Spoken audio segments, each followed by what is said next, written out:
Maka ketika seorang itu jauh dari Allah, bagaimana mungkin ia meminta kepada Allah kemudian langsung dikasih?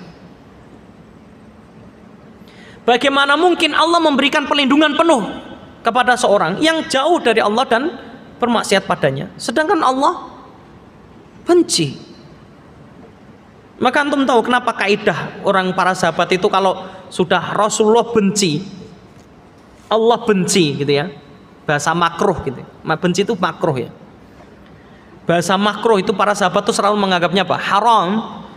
Karena anggap mereka memaknai sebuah kebencian itu adalah yang membenci adalah yang membuat syariat, yakni Allah. Kalau Allah membenci sesuatu tersebut, lalu bagaimana kita melakukan sesuatu itu yang dibenci oleh Sang Pencipta?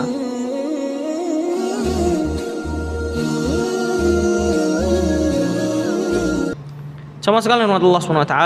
Yang kedua atau yang selanjutnya, yakni poin ke-38, dari dampak sebuah kemaksiatan atau dampak buruk sebuah kemaksiatan disebutkan, maksiat itu memutuskan hubungan dengan Rabbnya, memutuskan hubungan hamba dengan Rabbnya. Ketika seorang bermaksiat kepada Allah SWT, maka semakin putus hubungannya, semakin dia jauh dari Allah SWT, sehingga semakin jauh dari rahmat Allah SWT. Yang tadinya hubungnya erat, maka lama-lama merenggang gara-gara kemaksiatan, karena Allah benci terhadap orang yang bermaksiat padanya, sehingga akan merenggangkan hubungan dengan Allah SWT. Jemaah Allah SWT, tidak ada ketentraman dan ketenangan, tidak ada kesejahteraan hidup, kenyamanan hidup kecuali jika bersama dengan Allah, jika dekat dengan Allah SWT. Karena Allah SWT adalah sebagai pelindung, Allah SWT sebagai penolong, Allah SWT sebagai zat yang dimintai pertolongan. Sehingga tidak ada satupun jiwa dari hamba Allah SWT kecuali pasti butuh kepada Allah SWT. Maka ketika seorang itu jauh dari Allah, bagaimana mungkin ia meminta kepada Allah kemudian langsung dikasih? Bagaimana mungkin Allah memberikan perlindungan penuh kepada seorang yang jauh dari Allah dan bermaksiat padanya, sedangkan Allah benci? Maka antum tahu kenapa kaidah orang para sahabat itu kalau sudah Rasulullah benci, Allah benci gitu ya. Bahasa makruh gitu. Benci itu makruh ya. Bahasa makruh itu para sahabat itu selalu menganggapnya apa? Haram. Karena anggap mereka memaknai sebuah kebencian itu adalah yang membenci adalah yang membuat syariat, yakni Allah. Kalau Allah membenci sesuatu tersebut, lalu bagaimana kita melakukan sesuatu itu yang dibenci oleh Sang Pencipta, yang membuat syariat? Ya, tentunya yang membuat syariat akan benci bagi orang yang melakukan sesuatu yang dibenci itu. Sering saya katakan kalau ada orang, mohon maaf, ada orang sangat benci sekali kalau ada orang kentut di sampingnya. Contohnya, nggak suka dengan kentut, tiba-tiba ada orang kentut di sampingnya, padahal dia sebenarnya temannya atau gimana. Jadi jengkel nggak? Jadi jengkel. Nah, bayangkan kalau seorang melakukan sesuatu itu adalah sesuatu yang dibenci oleh Allah SWT. Lalu bagaimana yang itu lebih dari itu? Perbuatan itu lebih dari hal sekedar dibenci, tapi dimurkai oleh Allah SWT dan dimarahi. Ambil contoh, kalau Ibnu Qayyim al-Jauziyah rahimahullah menggambarkan ketika seorang mendapati hamba sahayanya melakukan sesuatu yang membuat majikannya marah. Ya, sesuatu itu sangat dimurkai oleh majikannya, lalu dia melakukannya, apa yang terjadi? Akan menimbulkan semakin marah, semakin murka dari majikannya. Maka jamaah yang dirahmati Allah SWT, ada seorang salaf mengatakan, aku melihat seorang hamba berada di antara Allah dan syaitan. Apabila Allah berpaling darinya, maka syaitan pun menguasainya. Namun jika Allah menjaganya, niscaya syaitan akan tidak mampu menguasai hamba tersebut. Sehingga Allah SWT berfirman, yang menyebutkan, Wa idh qulna lil malaikati isjudu li adama fasajadu illa iblis kana minal jinni fafasaqa an amri rabbih afatattakhidunahu wa dhurriyyatahu awliya'a min duni wa hum lakum adu bi'sa lidh-dhalimina badala. Surat Al-Kahfi ayat 50. Allah SWT berfirman, dan ingatlah ketika kami berfirman pada malaikat, sujudlah kamu kepada Adam, sebagai penghormatan terhadap penciptaan Allah SWT tentunya ya. Maka mereka pun sujud kecuali iblis. Ini sudah pernah dibahas banyak panjang lebar ya tentang kenapa kan itu perintahnya kepada malaikat. Iblis kan nggak diperintah. Loh, iblis berada di barisan mereka. Iblis berada di barisan mereka. Dalam bahasa Arab itu menyebutkan, tidak perlu menyebutkan detail satu persatu. Kalau di sini ada majelis laki-laki dan perempuan, tidak perlu saya katakan majelis laki-laki dan perempuan, enggak. Saya katakan antum, maka perempuan sudah masuk di dalamnya. Itu dalam bahasa Arab. Maka ketika diperintahkan untuk sujud, sedangkan pada satu iblis, dalam riwayat disebutkan oleh Ibnu Katsir rahimahullah, iblis itu diangkat ke surga, dimuliakan karena ilmunya, kemudian bahkan menjadi pemimpin para malaikat. Ya, ini iblis. Artinya iblis berada di majelisnya para malaikat. Kemudian diperintahkan sujud, tapi dia tidak sujud. Semua malaikat bersujud kecuali iblis. Dan dia adalah dari golongan jin, kata Allah SWT. Fafasaqa an amri rabbih. Kemudian dia durhaka terhadap perintah Allah SWT. Maka kemudian Allah mengatakan, afatattakhidunahu wa dzurriyyatahu. Apakah atau pantaskah kalian menjadikannya, yakni iblis, dan anak keturunannya sebagai penolong-penolong atau sebagai pemimpin-pemimpin atau orang yang dicintai dari selain aku, wahum lakum adu, sedangkan dia adalah bagi kalian musuh. Allah sudah jelas-jelas mengatakan iblis itu musuh kalian, tapi kalian malah menjadikannya sebagai penolong. Mana mungkin musuh menolong musuhnya, gitu ya. Maka bi'sa lidh-dhalimina badala. Maka Allah sangat mengatakan sungguh sangat buruk, seburuk-buruk dari pengganti dari Allah SWT bagi orang-orang yang zalim. Waliyadzubillah, na'udzubillah min dzalik. Sehingga putus hubungan. Maka Allah SWT katakan terhadap iblis gimana? Allah memutuskan hubungan kepada iblis dengan mengatakan apa? Engkau dilaknat, ya kan? Keluar, ihbit, turun. Kamu tidak layak berada di surga, turun ke bumi.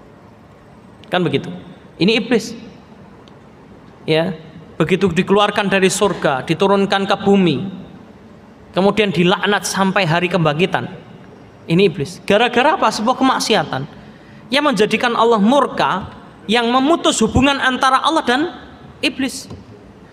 Kalau bapak-bapak bisa atau ikhwas kalian bisa buka dalam tafsir Ibnu Katsir, bagaimana iblis itu sebenarnya. Iblis ini sebenarnya dulu adalah orang yang taat kepada Allah SWT, orang yang berilmu, penghuni bumi ini dahulu, yang menghuni bumi dahulu pertama kali bukan manusia tapi siapa?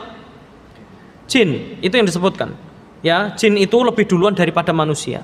Kemudian mereka berbuat kerusakan, kemudian mereka membuat saling menumpahkan darah, artinya mereka saling berperang dan membuat kerusakan, sehingga Allah Subhanahu wa taala ya ingin mengganti ya pemimpin muka bumi daripada jin tadi, para jin. Maka kemudian Allah katakan inni ja'ilun fil ardi khalifah, yakni manusia, yang menjadikan manusia sebagai pemimpin di muka bumi. Maka pada saat itulah timbul rasa apa? Rasa iri dan dengki pada diri iblis.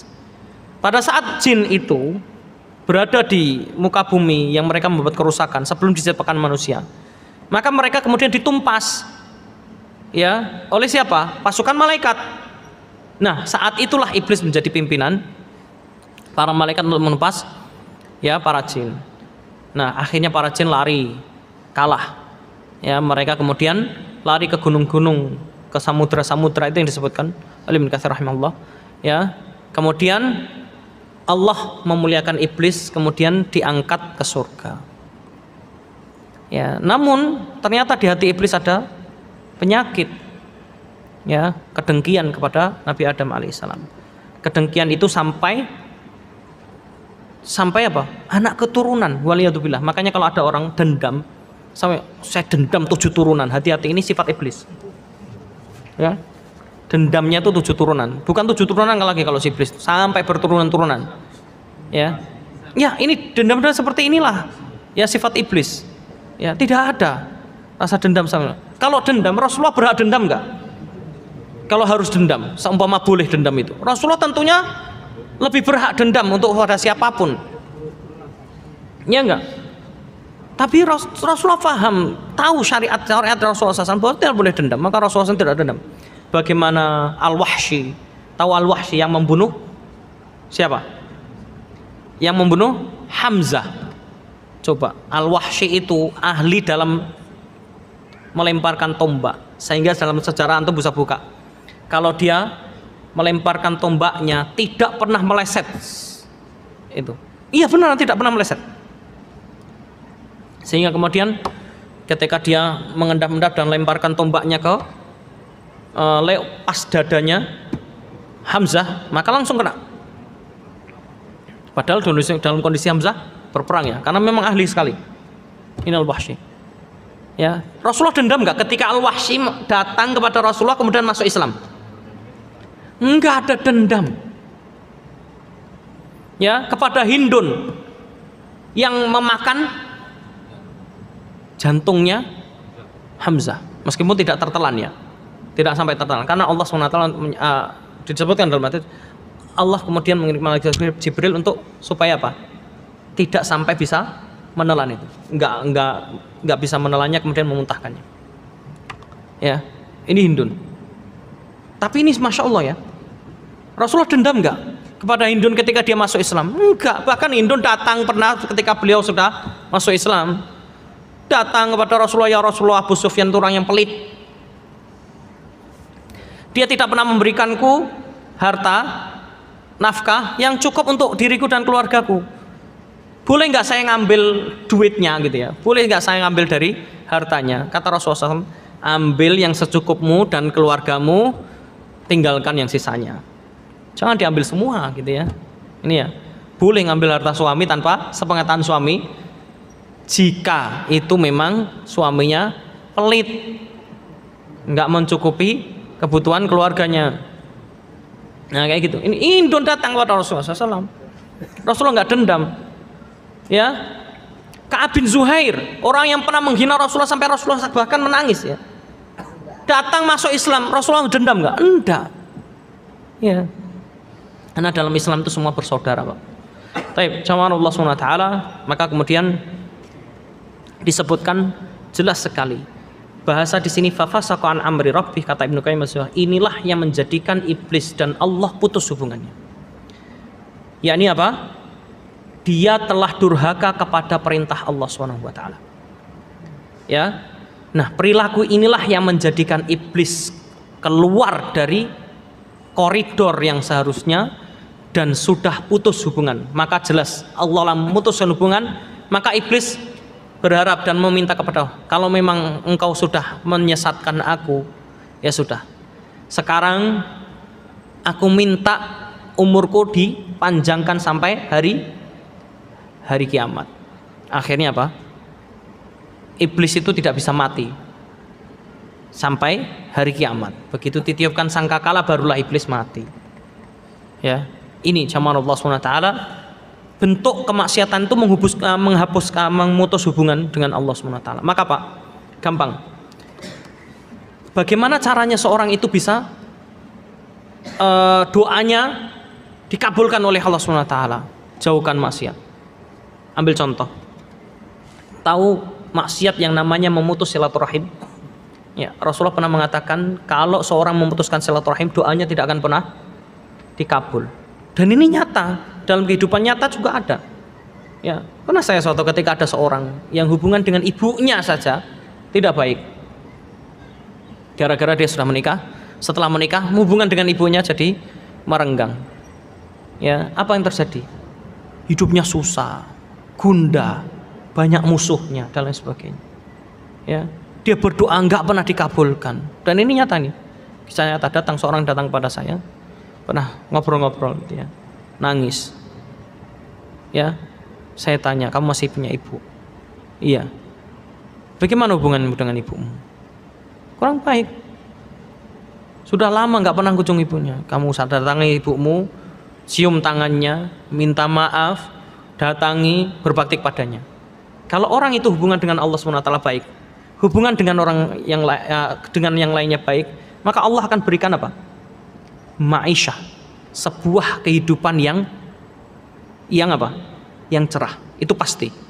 Sebaliknya, kalau hubungan dengan Allah SWT jelek, kemaksiatan dia banyak, maka pasti kehidupannya akan menyempit. Ma'isyatan dhanka, kalau bahasa Allah SWT. Waliyadzubillah na'udzubillah min dzalik. Semoga yang sedikit ini pemaparan dari Ibnu Qayyim al-Jauziyah rahimahullah yang saya bacakan tadi menjadikan tambah rasa takut kita kepada Allah, menambah ketakwaan kita kepada Allah Subhanahu wa taala, dan menambah rasa ya ketaatan kita kepada Allah Subhanahu wa taala sehingga Allah ridha pada kita. Ketika hubungan kita dengan Allah Subhanahu wa taala baik, maka Allah akan memperbaiki hubungan kita. Sebagaimana disebutkan dalam hadis qudsi, ketika seorang itu mendekat, hambaku ya ibadi, wahai hambaku. Hadisnya panjang sekali.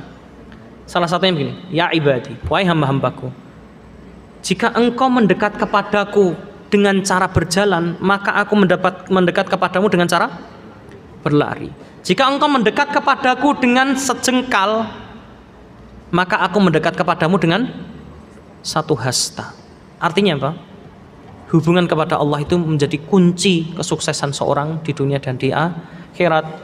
Wallahu a'lam bishawab. Akhir doa rabbil alamin. Saya kira ini yang dapat saya sampaikan, kurang lebihnya mohon maaf. Subhanakallahumma wa bihamdika asyhadu an la ilaha illa anta astaghfiruka wa atubu ilaik. Assalamualaikum warahmatullahi wabarakatuh.